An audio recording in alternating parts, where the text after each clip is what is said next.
Good morning students. आज हम airport engineering का नेक्स्ट पार्ट पढ़ने वाले हैं। चैप्टर नंबर 6 का नेक्स्ट पार्ट है, ये सेकंड पार्ट है, ड्रेनेज ऑफ एयरफील्ड, हवाई अड्डा जल निकासी। जैसा कि आप लोग जानते हैं, इसके पहले मैं एयरपोर्ट के सारे पार्ट्स को पढ़ा चुका हूँ, बल्कि इसके फर्स्ट पार्ट को भी पढ़ा चुका हूँ, जो एयरपोर्ट के पेवमेंट के बारे में था कि किस तरह के पेवमेंट हम उस पर यूज़ करते हैं, कौन सा पेवमेंट सूटेबल होता है। ठीक है, तो आज हम देखते हैं ड्रेनेज के बारे में कि किस प्रकार की ड्रेनेज सिस्टम को हम यहाँ पे यूज करते हैं। ठीक है, तो सबसे पहले बात आती है कि टोपोग्राफी क्या होती है। ठीक है, एयरफील्ड की टोपोग्राफी क्या होती है। तो टोपोग्राफी कहने का सेंस ये है, हम आपको बहुत बार बताए भी हैं, टोपोग्राफी का सेंस है स्थलाकृति। ज़मीन के ऊपर जो भी चीज़ें स्थित हैं, जो भी चीज़ें आप देख सकते हैं, ठीक है, जहाँ पे हम सर्वे कर सकते हैं, जिनके बारे में हम डिटेल्स निकाल सकते हैं, वो आपका टोपोग्राफी कहलाता है। ठीक है, कुछ भी करने से पहले सबसे पहले हम टोपोग्राफी ही देखते हैं, कहीं की टोपोग्राफी देखते हैं, क्योंकि हम टोपोग्राफी के ही बेस पे पता लगाते हैं। टोपोग्राफी के बेस पे ही हर एक चीज़ के बारे में पता लगाते हैं कि कहाँ की लंबाई कितनी है, चौड़ाई कितनी रखनी है, और किस किस प्रकार से किन किन चीज़ों का डिज़ाइन कितना रखना है, किसका पैरामीटर कितना रखना है। ठीक है ना, तो सबसे पहले हम एयरपोर्ट बनाने के लिए उसके टोपोग्राफी में देखते हैं। टोपोग्राफी में 2D के बारे में, 3D के बारे में, ग्रेडिंग के बारे में, वहाँ के अर्थवर्क के बारे में, वहाँ के ड्रेनेज के बारे में, वहाँ के सॉइल के बारे में, ग्राउंड वाटर टेबल के बारे में देखते हैं। वहाँ पे कंटूर प्लान, सारी चीज़ें हम वहाँ पे चेक करते हैं। उसके बाद बात आती है कि एयरपोर्ट ड्रेनेज का हमारा उद्देश्य क्या होता है। तो जाहिर से कि आप जानते हैं कि कहीं के लिए भी, किसी भी सड़क के लिए सबसे जो प्रथम चीज़ प्राइमरी है वो है हमारा ड्रेनेज। ठीक है, ड्रेनेज का मेन काम ये है कि जैसे कि रनवे हो गया, टैक्सी वे हो गया, हैंगर हो गया, एप्रॉन हो गया, हर एक जगह क्या है, जल निकासी की आवश्यकता है। हर एक जगह कुछ ना कुछ काम होता रहता है एरोप्लेन से रिलेटेड। ऐसे रोड की सफाई हो गई, एरोप्लेन का मेंटेनेंस हो गया, इन सारी चीज़ों से क्या होती है, जल निकलती है। तो इन सारी चीज़ों में जल खर्च होता है, तो उसके लिए हमको ड्रेनेज की एक अच्छी व्यवस्था करनी पड़ती है, जिससे यात्रियों को दिक्कत ना हो और वहाँ की क्रू मेंबर या फिर वहाँ के किसी भी प्रकार को मेंबर को दिक्कत ना हो। दूसरा आता है भूमि जल को ऊपर उठाने से रोकना, ताकि टर्मिनल भवन की नींव सूखी बनी रहे और क्षतिग्रस्त ना हो। दूसरा सबसे बड़ा ये पॉइंट है कि जो हमारा टर्मिनल बिल्डिंग है, वहाँ का वाटर टेबल ज़्यादा इंक्रीज ना हो। इस वजह से भी हम क्या करते हैं, ड्रेनेज करते हैं। इस वजह से भी हम ड्रेनेज करते हैं, क्योंकि अगर कंट्रोल टावर तक हमारे वाटर पहुंच जाएगा या वाटर टेबल पहुंच जाएगा, तो वहाँ पे क्या हो सकता है, वहाँ पे लिक्विफेक्शन होने का डर लग सकता है, या फिर वहाँ पे फाउंडेशन फेलियर का डर हो सकता है। ठीक है, और भी बहुत सारे पॉइंट होते हैं जिनको हमको ध्यान में रख के ये सारी चीज़ें करनी पड़ती हैं। अब बात आगे ये आती है कि हवाई अड्डा पे जो भी कार्य संचालित होते हैं वो प्रॉपर रूप से चलते रहें, उनमें कोई भी किसी भी प्रकार की विघ्न ना आए। इस वजह से भी ड्रेनेज की काफ़ी आवश्यकता पड़ती है। अब बात आगे आती है कि ड्रेनेज चलने के लिए इसकी मेंटेनेंस भी करनी पड़ती है। ठीक है, तो इसका मेंटेनेंस के लिए हम क्या करते हैं कि प्रॉपरली हमेशा हम देखते रहते हैं कि जो वहाँ की नालियाँ हैं, जो वहाँ के सीवर है, वो सही से चल रहा है ना। ऐसा नहीं है कि वो जम गया है कहीं पे, या फिर वो कहीं पे लीकेज हो रहा है, कहीं पे ब्रेक हो गया है। ठीक है, और उसके बाद आता है ग्राउंड वाटर टेबल के बारे में। हम वहाँ का ग्राउंड वाटर टेबल भी हमेशा देखते रहते हैं कि ग्राउंड वाटर टेबल वहाँ का किस तरह है। ठीक है ना, अब बात आती है सरफेस ड्रेनेज की। तो हम आपको बता दें सरफेस ड्रेनेज क्या है। सरफेस पे जो भी ड्रेनेज हो रहा है, सरफेस पे किसी भी प्रकार से ड्रेनेज पॉसिबल है, वो सरफेस ड्रेनेज के अंतर आता है। चाहे वो नालियाँ बना के हो गया, चाहे वो वर्षा जल का पानी हो गया। ठीक है ना, तो सरफेस पे जो भी पानी फ्लो हो रहा है एक से दूसरे जगह, वो क्या है, वो सरफेस ड्रेनेज के अंदर ही आता है। ठीक है, इसमें मेन 3 चीज़ आता है। पहला आता है ऑब्जेक्ट ऑफ सरफेस ड्रेनेज, दूसरा टाइम ऑफ कंसंट्रेशन, तीसरा एस्टिमेशन रन ऑफ, चौथा आता है design and layout of surface drainage. ठीक है, तो पहला object of surface drainage. Surface drainage की आवश्यकता क्या है, तो जैसे कि आप जानते हैं हर एक मौसम में हवाई अड्डा सभी प्रकार से क्रियाशील बना रहा है, तो इसके लिए आवश्यकता है। दूसरा ये है कि जो नालियाँ होती हैं वो भरे मत, नालियाँ भरे मत वर्षा की वजह से और किसी चीज़ की वजह से, इस वजह से भी हमको क्या है, इसका उद्देश्य बना है, इस वजह से भी हम इसको यूज़ करते हैं। आगे आता है सतही जल निकासी और अर्ध जल निकासी। ठीक है, अर्ध सतही जल निकासी मतलब सब सरफेस और सरफेस वाटर। ठीक है, ये भी किसी भी प्रकार से रुकना नहीं चाहिए। ठीक है, ये भी कंटिन्यूअस चलना चाहिए, तो इस वजह से भी हम इसका प्रयोग करते हैं। ठीक है, दूसरा आता है जो सरफेस ड्रेनेज होता है वो मितव्ययी होनी चाहिए। ठीक है ना।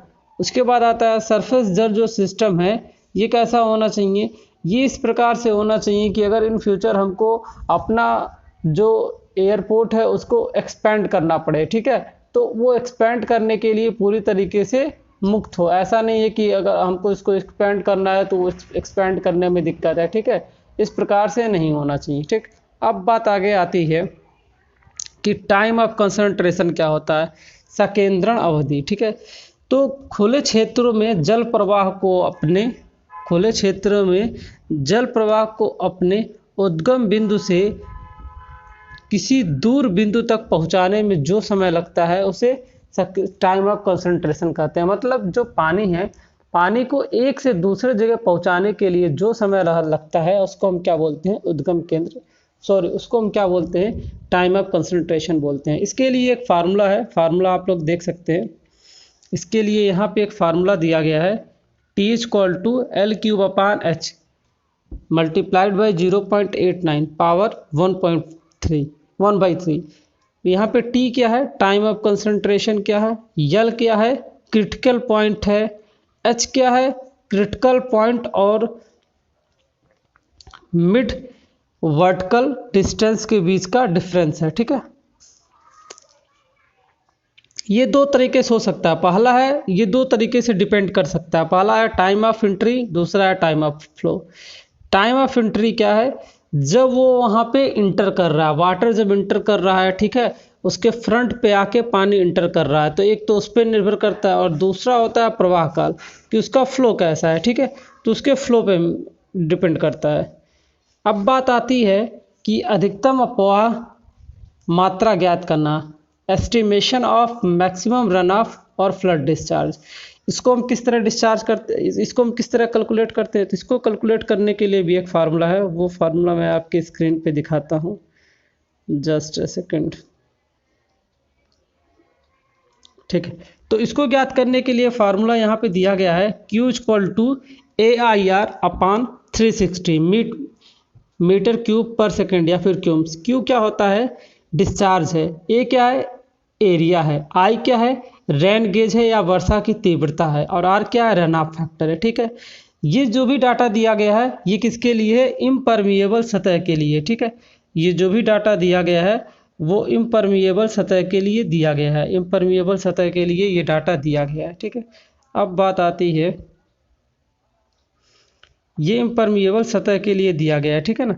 अब इसके बाद बात ये आती है कि कुछ डाटा दिया गया है कि किस प्रकार की सतह के लिए कौन सा डाटा हम यूज करेंगे, किस प्रकार की सतह के लिए कौन सा हम डाटा यूज कर सकते हैं। ठीक है, तो आप यहाँ इस डायग्राम में अच्छे से देख सकते हैं। पहला क्या है, रूफ और बिल्टअप एरिया के लिए, अगर पक्का छत है, भवनी क्षेत्र है और भवनी क्षेत्र से सटा है तो इस तरह का कुछ डाटा दिया गया है। और आप आगे देख सकते हैं। ठीक है,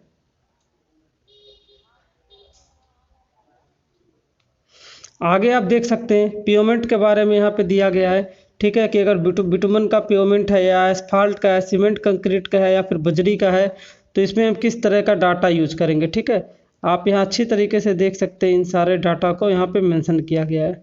ठीक है, अब उसके बाद आता है कि मैकेडम और बजरी कैसी रोड बनी है, तो उसके लिए भी अलग अलग डाटा दिया गया है। ठीक है, खुला क्षेत्र है या पहाड़ी क्षेत्र है या लॉक एरिया है, हर एक चीज़ के लिए यहाँ पे डाटा अलग अलग दिया गया है। अब उसके बाद आती है कि design and layout of surface drainage. Surface drainage जो होता है इसका लेआउट हम किस तरह बनाते हैं, इसका डिजाइन किस तरह बनाते हैं। ठीक है, तो इम्पीरिकल फार्मूला का प्रयोग करके, इम्पीरिकल सूत्र का प्रयोग करके हम इसका क्या करते हैं, इसका डिजाइनिंग करते हैं। ठीक है, एम्पिरिकल फार्मूला का प्रयोग करके हम इसका क्या करते हैं, डिजाइनिंग करते हैं। ठीक है, आप एक नीचे की डायग्राम में अच्छे तरीके से अगर आप चाहें तो नीचे की डायग्राम में आप यहाँ पे देख सकते हैं। ठीक है, यहाँ पे देख सकते हैं कि ये कंक्रीट की पेवमेंट है, तो यहाँ पे साइड साइड में हम क्या किए हैं, साइड साइड में हम यहाँ पे ड्रेनेज की व्यवस्था की है। साइड साइड में हम क्या करते हैं, ड्रेनेज की व्यवस्था करते हैं। तो इसके लिए जो नालियाँ होती हैं उसके लिए जो ढाल दिया जाता है 1:1:1.5 का दिया जाता है। ठीक है, ये मैक्सिमम 1.5 से लेके 2.5 तक हो सकता है। ठीक, उसके बाद इसकी टोटल विड्थ होती है 45 मिलीमीटर और साइड की जो विड्थ होती है वो 52.5 मीटर की होती है। ठीक है, 45 मीटर एंड 52.5 मीटर। ठीक है, जो नाली की गहराई होती है वो 0.6 मीटर की होती है और उसकी चौड़ाई भी 0.6 मीटर ही दी जाती है। अब बात आता है ये जो डाटा लिया जाता है वो कहाँ से लिया जाता है, तो ये सारा का सारा data federal aviation of agency FAA के द्वारा लिया जाता है। अब आता है सब सरफेस ड्रेनेज। सब सरफेस ड्रेनेज क्या होता है, जो चीज़ सतह के नीचे है, सतह के नीचे जो चीज़ स्थित है वो जो ड्रेनेज होता है वो सब सरफेस ड्रेनेज होता है। उसको कैपिलरी एक्शन जैसे हो गया, ठीक है, इनफिल्ट्रेशन गैलरी हो गया, उसके बाद आप एक्यूफर हो गया, कन्फाइंड अनकन्फाइंड, ये सारे तरीके की चीज़ इसमें आते हैं। अब मेथड आता है कि सब सरफेस ड्रेनेज का क्या क्या मेथड है। तो पहला है सीपेज फ्लो। सीपेज फ्लो को रोको। सीपेज मतलब क्या होता है, रिसन। आप जैसे कि जानते हैं कि जल निकासी के लिए दोनों किनारे किनारे पे क्या किया जाता है, लंबाई की दिशा में नालियाँ दी जाती है। अगर कच्ची नालियाँ रहती हैं तो उनसे क्या है, कच्ची नालियों से बहुत आसानी से ये दिक्कत हो सकती है और यहाँ से एक से दूसरे जगह से ये पार कर सकती है, बह सकती है। तो इसके लिए हम क्या कर सकते हैं, फिल्टर पेपर का प्रयोग कर सकते हैं, नालियों में एक मोटी लेयर बना सकते हैं। ठीक है, बहुत सारे पाइप्स का प्रयोग वहाँ पे कर सकते हैं। दूसरा क्या होता है, दूसरा होता है केसिकीय लगा के। ठीक है, दूसरा उस पर हम क्या करते हैं, केसिकी लगा देते हैं। आप लोग डायग्राम में देख सकते हैं, इस डायग्राम में देख सकते हैं कि हम लोग यहाँ पे क्या किए, यहाँ पे हम लोग क्या किए, केसिकीय लगा दिए हैं। यहाँ पे हम लोग क्या किए, केसिकी लगा दिए, जिसके द्वारा क्या होगा, वाटर का जो लेवल है वो मेंटेन रहेगा। ठीक है ना, इस फिगर में आप अच्छे तरीके से देख सकते हैं। ठीक है, केस की क्रिया क्या होती है, वर्टिकल डायरेक्शन में जो वाटर है उसका फ्लो होता है, अप एंड डाउन उसका फ्लो होता है। ठीक है ना, वो क्रिया क्या होती है, केस की क्रिया होती है।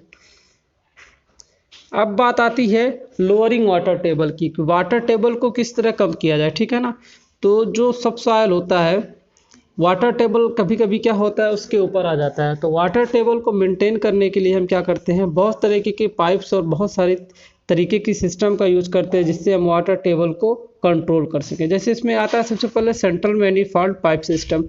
सेंट्रल मैनिफॉल्ड पाइप सिस्टम क्या होता है, रोड के दोनों कॉर्नर में, रोड के कॉर्नर साइड से हम क्या करते हैं, जैसे ये हमारा रोड है तो इसके एक कॉर्नर से यहाँ से, एक कॉर्नर से यहाँ पाइप डाल देते हैं और यहाँ पे एक हम पाइप का सिस्टम बना देते हैं जो कि हमको क्या करता है, वाटर ड्रेनेज में काफ़ी ज़्यादा मदद करता है। ठीक है, दूसरा आता है साइड मैनिफॉल्ड। साइड मैनिफॉल्ड में क्या करते हैं, रोड के दोनों साइड में दो नालियाँ बना देते हैं, एक इस साइड में एक इस साइड में। ठीक है, तो इस तरीके से इस चैप्टर में बस इतना ही था, इससे ज़्यादा कुछ है नहीं। ठीक है, तो इसमें कुछ मेन पॉइंट्स है जो हमको याद रखने पड़ेंगे, जैसे कि जो ड्रेनेज है, सरफेस ड्रेनेज के बारे में, सब सरफेस ड्रेनेज के बारे में, ये 2-3 पॉइंट्स हैं जो हमको काफ़ी अच्छे से इसमें याद रखने हैं। ठीक है, और कुछ बात हम आपको बता देना चाहते हैं। ठीक है,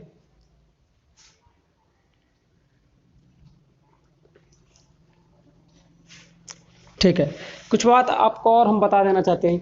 ये एयरपोर्ट पे ज़्यादा ज़रूरी इसलिए है कि एयरपोर्ट पे ड्रेनेज अच्छा इसलिए होना चाहिए कि सबसे बड़ी बात जो ये है कि ड्रेनेज एयरपोर्ट पे इसलिए सबसे ज़्यादा महत्व दिया जाता है क्योंकि वहाँ पे हैवी व्हीकल्स चलते हैं जिनका वेट जो है वो 300 टन 400 टन तक उनका वेट होता है। ठीक है, और अगर वहाँ पे ड्रेनेज अच्छी तरीके से नहीं होगा तो वहाँ पे टायर्स पे फ्रिक्शन अधिक हो सकता है और पानी अगर सरफेस पे आता है तो लैंडिंग के टाइम, टेक ऑफ के टाइम हमको काफ़ी प्रकार से दिक्कत हो सकती है।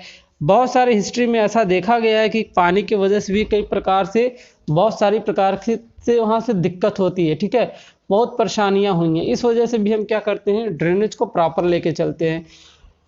अब इसको प्रॉपर रखना सबसे ज़्यादा मेन होता है, तो इसी वजह से हम इसका पीरियाडिक मेंटेन करते हैं। पीरियाडिक मेंटेन में क्या करते हैं, हम इसका जो मेंटेनेंस होता है वो हमेशा एक दो दिन पे ही हमेशा इसका मेंटेनेंस करते हैं। इसके साथ साथ हम ये भी देखते हैं कि जो हमारा वहाँ का पेवमेंट है, एक्चुअली हम वहाँ पे कंपोजिट पेवमेंट यूज करते हैं, ठीक है ना। फ्लेक्सिबल अलग यूज करते हैं, रिजिड अलग यूज करते हैं। रनवे के लिए हम रिजिड यूज करते हैं, और बाकी टैक्सी वे हो गया या फिर जो अंदर बाहर की सड़कें होती हैं, इनके लिए हम क्या यूज करते हैं, कभी कभी फ्लेक्सिबल करते हैं, नहीं तो वहाँ पे भी हम रिजिड का ही प्रयोग करते हैं, ठीक है। और कभी कभी इन दोनों के मिक्सचर को हम यूज करते हैं। तो वहाँ पे हमको जब भी हम सड़कें बनाते हैं तो सड़क के नीचे हम वहाँ पे नालियाँ देते हैं। वहाँ पे कोई भी किसी भी प्रकार की ओपन नालियाँ नहीं दी जाती है, सड़कों के नीचे नालियाँ दी जाती हैं, जिनका मेंटेनेंस हमेशा हर अच्छी तरीके से किया जाता है। ऑनलाइन भी उसका मेंटेनेंस किया जाता है। उसके अंदर बहुत सारे ऐसे गैजेट्स होते हैं जिनके तरीके से हम क्या करते हैं, उनका जानकारी लेते हैं कि कहीं वो फट नहीं ना गया है, ठीक है। और उसमें बहुत सारी ऐसी व्यवस्था होती है जिससे हम उनकी सेल्फ क्लीनिंग भी कर सकें, ठीक है।